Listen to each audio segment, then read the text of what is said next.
Era pequeña. Caminaba hacia el colegio de la mano de mi padre. Me gustaba saltar sobre las hojas caídas de los árboles que amanecían desparramadas todas las mañanas en la acera, sobre todo las que estaban crujientes. Siempre contaba las que se despedazaban en varios trocitos cuando las pisaba, como si fueran moldes de escayola.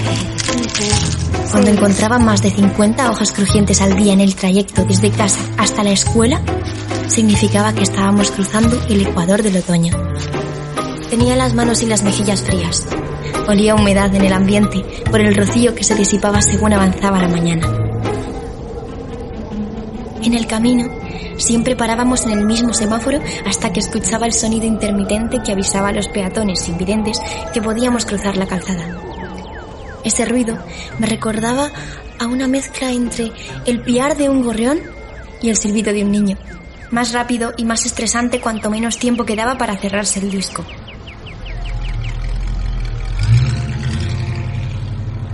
Mi padre siempre me describía los coches que estaban parados en primera fila, los que nos miraban cruzar. Me decía que, como siempre estábamos en ese paso de peatones a la misma hora, muchas veces coincidíamos con los mismos conductores y nos saludaban sin conocerlos. Sobre todo nos familiarizamos con dos vehículos.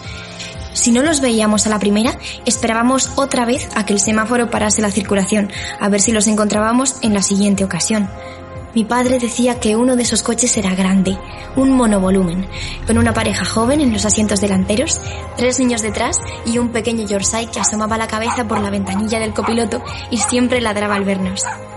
Las mañanas que coincidía que paraban delante de nosotros, pitaban 3 veces, con tonos muy cortos, para que los reconociera sin que papá me dijera nada. El otro coche que nos saludaba era un descapotable, que iba con el techo siempre recogido, hiciera frío o calor, y con música de Britney Spears o de las Spice Girls a todo volumen. Lo conducía un hombre, también joven, y en la parte de atrás llevaba a su hija, preadolescente, y siempre con gafas de sol oscuras. Papá creía que la niña también era invidente, y por eso le gustaba sentir el aire en la cara.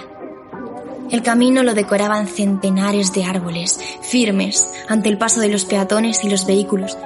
También me contaba que las mismas hojas que abandonaban las ramas de los árboles antes de caer se desdibujaban como cuando nos abandonaba el calor del verano. Me decía que había un momento donde los colores de las hojas no se ponían de acuerdo y cada árbol lucía en su copa tonalidades dispares entre sí. Me explicaba cómo era la pigmentación de cada una y los comparaba con la intensidad de un abrazo. Los árboles que tenían las hojas de color verde los comparaba con un abrazo alegre, fresco, enérgico. El inicio de un reencuentro con alguien con el que tienes muchas cosas pendientes que hacer. Los árboles que tenían las hojas amarillas los comparaba con el abrazo de un abuelo más tranquilo y pesado, pero nostálgico y satisfecho, sabiendo que en un futuro no muy lejano desaparecerán. Siempre echo de menos tener un abuelo. Los árboles que tenían hojas rojas eran como el abrazo de un amante, pasional y cálido. Aunque también decía riendo que tenía que tener cuidado con las hojas rojas del suelo, porque resbalaban.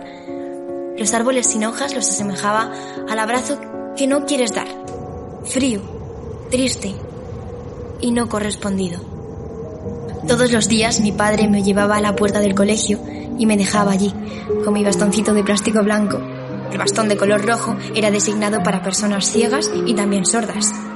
Incluso había otro color para los bastones, el color verde, que estaba dedicado para las personas con baja visión. Gracias a las metáforas de mi padre y las hojas de los árboles, entendía cómo podía ser la fuerza de los colores. Después de que papá me diera siempre un beso en la frente como despedida, me quedaba sola, sonriente, en la fila de clase para entrar al aula. Siempre me ponían la primera y eso me hacía sentirme especial. Cuando estaba esperando para escuchar la sirena y acceder al interior de la escuela, en vez de oír el sonido al que acostumbraba, parecido al que hace un barco al atracar en puerto, escuché un canto árabe que no entendía. Me desperté.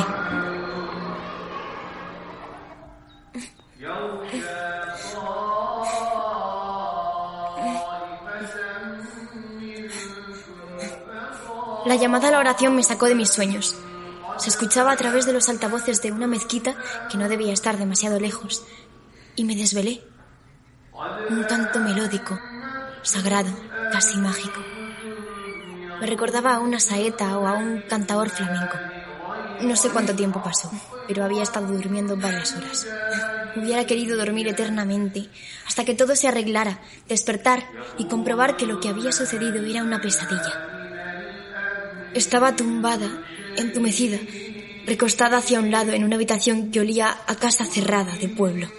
Me encontraba apoyada en aquel enorme e incómodo almohadón. Tras varios minutos, lamentándome, decidí cambiar de actitud y abrir mis sentidos.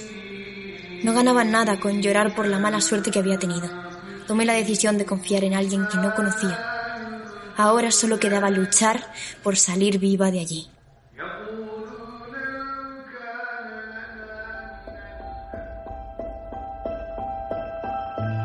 Un mundo salvaje despertaste en mí.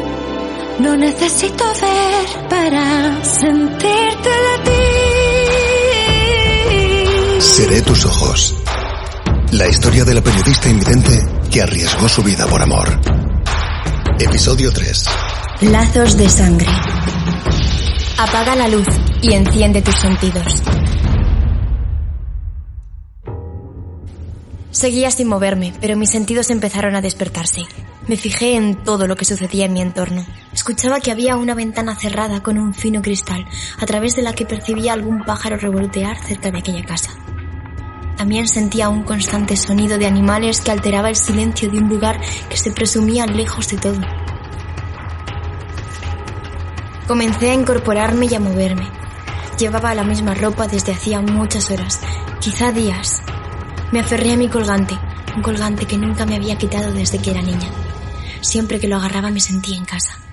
Una concha con el dibujo en relieve de una espiral y del tamaño de una moneda de 50 céntimos que encontró papá en una gran playa llamada Zahara de los Atunes. Él la había huecado de tal manera que si soplaba por un extremo, funcionaba como un silbato muy potente para su tamaño. Podría ayudarme para cuando me desorientara, pero hasta hoy no me había sentido tan perdida. Me encontraba sola en una habitación con una alfombra gruesa en el suelo y con un almohadón con una textura desagradable. En una de las paredes estaba la puerta por la que había entrado. Intenté girar el picaporte, sin éxito.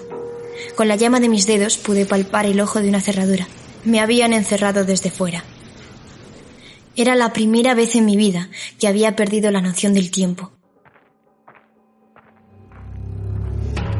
Escuché acercarse a alguien a través del camino empedrado que daba acceso a la casa. Abrió la puerta principal y sentí cómo accedió al salón. El sonido de lo que parecían bolsas de papel acaparó toda mi atención. Escuchaba cómo aquella persona sacaba minuciosamente varias cosas y las colocaba en algún lugar, quizá en una bandeja de metal. Tras varios minutos repitiendo la misma operación, sentí cómo ese ser humano se acercaba a la puerta de mi habitación con paso lento.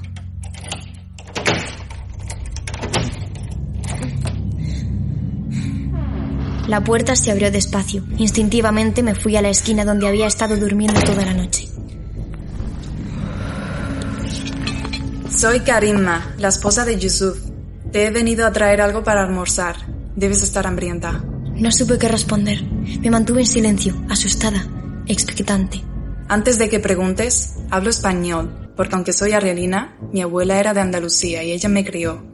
En mi país aprendemos tu idioma en la escuela, pero Yusuf me prohíbe hablar en una lengua que él no comprende. Anoche estaba con vosotros cuando llegaste. Fui yo quien sirvió el té. No me presenté porque no lo tengo permitido delante de mi esposo. Yusuf y Nasser no te han dicho toda la verdad. Yo seguía escuchando, pero desconfiaba de ella. No sabía si estaba sola, si era una trampa o por qué quería ayudarme. En ese momento, Karima me hizo una pregunta que me heló la sangre. Maeva, ¿sabes por qué eres ciega? No respondí. Esas palabras me removieron más de lo que esperaba. Aunque pareciera mentira, no poder ver no significaba un problema para mí. No sabía cómo era una vida teniendo vista.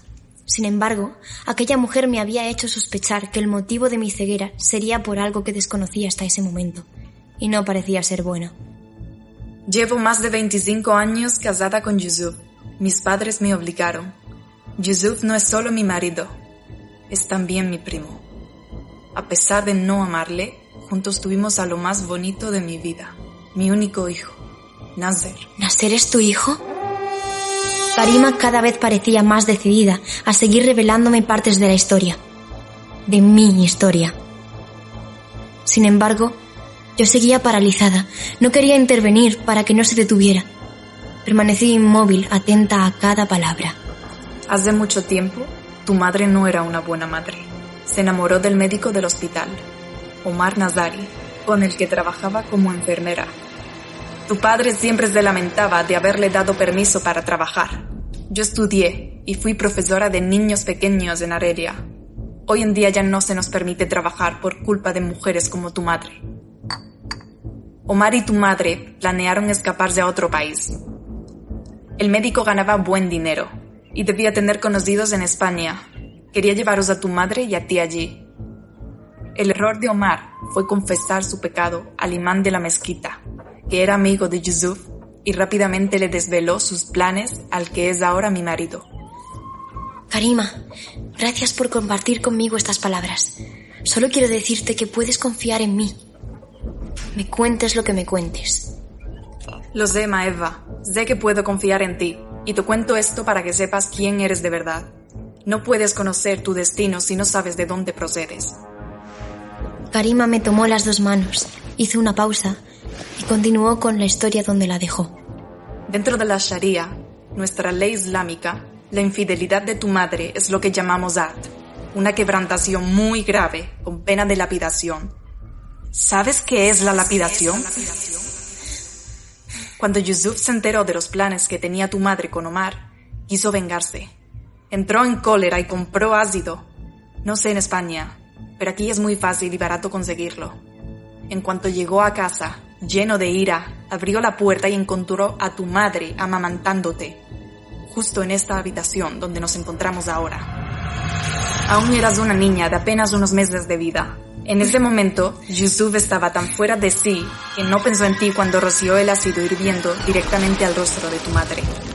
El líquido corrosivo impactó en su cráneo, deshaciendo su piel al instante y resbalando por su pecho. Ella intentó protegerte, pero no pudo evitar que algunas gotas de ácido salpicaran a tus ojos, dejándoos a ambas ciegas al instante, irreversiblemente.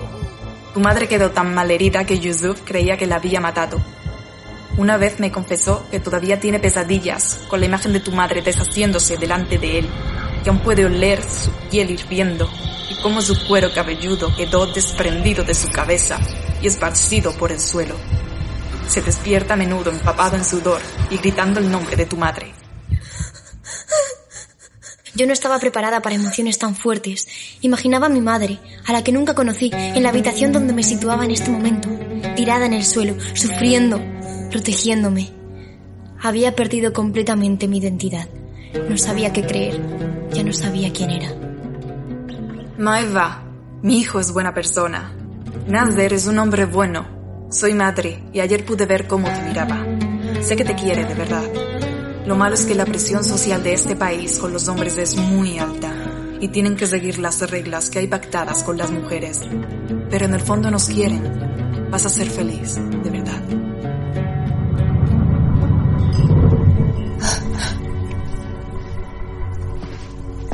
Karima se levantó precipitadamente, diría que asustada, y se fue de inmediato de la habitación. Cerró de nuevo con la llave. Me quedé de rodillas, con el alma en un puño y el estómago cerrado. No toqué la bandeja con comida. Me llevé los dedos a mis maltrechos párpados y los cerré. Nunca he necesitado ver. No sé lo que es hacerlo a través de mis ojos, pero sí sé lo que es sentir a través del alma. Si todo aquello era cierto, en honor a mi madre y a su lucha por el verdadero amor, yo no podía acabar mis días en la casa y en el país del que ella escapó para buscar una vida mejor y ofrecer a sus hijas un futuro en libertad. No sabía cómo, pero estaba segura de que yo también saldría de allí.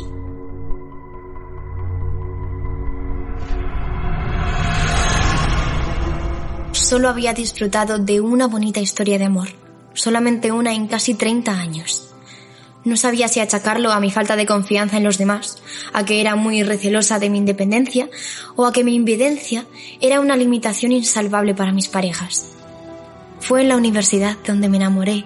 Era un compañero de clase con el que descubrí que el corazón late más fuerte cuando quieres a alguien de verdad A pesar de que tras varios años nuestra relación se rompiera, siempre le estaré agradecida por hacerme sentir tan especial.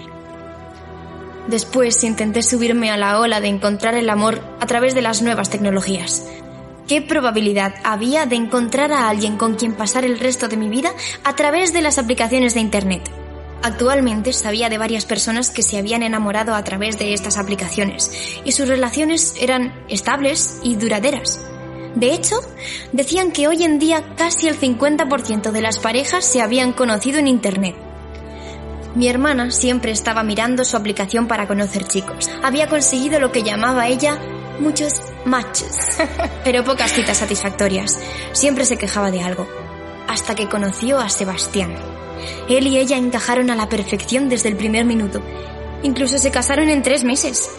Fue una absoluta locura, pero a mí me caía bien.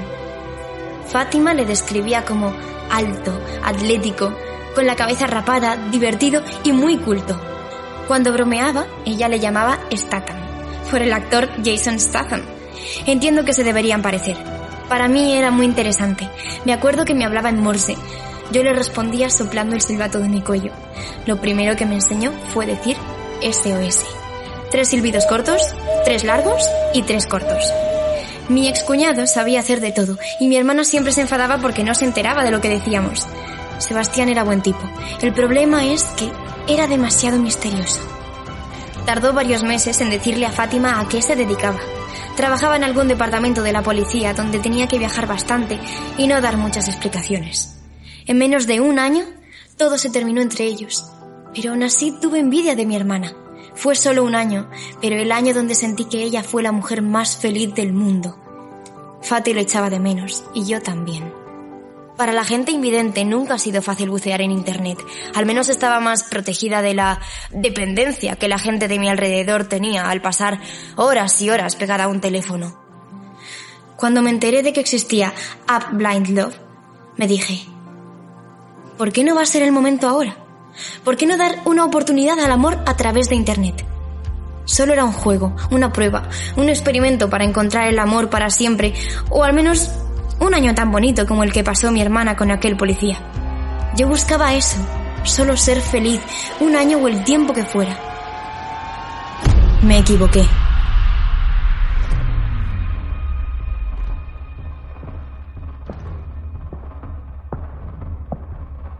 Varias personas hablaban en árabe al otro lado de la puerta de madera. Sonaba cómo dejaban bolsas y varios bultos en el suelo. Discutían y seguían moviéndose a través de la sala contigua que adivinaba que era el salón principal.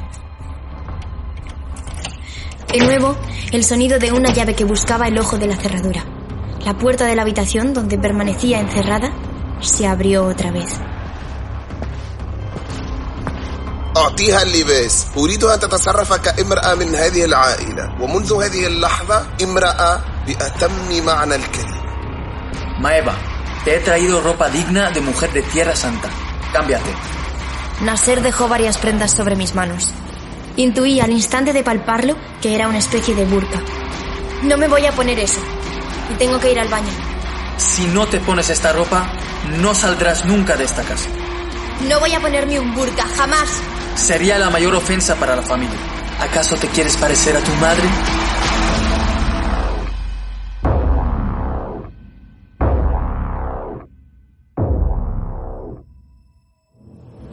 Has escuchado Seré tus ojos, una ficción sonora bajo la dirección y guión de Alejandro Paniagua, producida por Dada Films and Entertainment. En este episodio han participado Candela Villarejo, Tal Laví, Chio Fuentes, Oni Mohamed Salah y Claudio Serrano. La serie Seré tus ojos al completo, contenido extra y toda la información en seretusojos.es.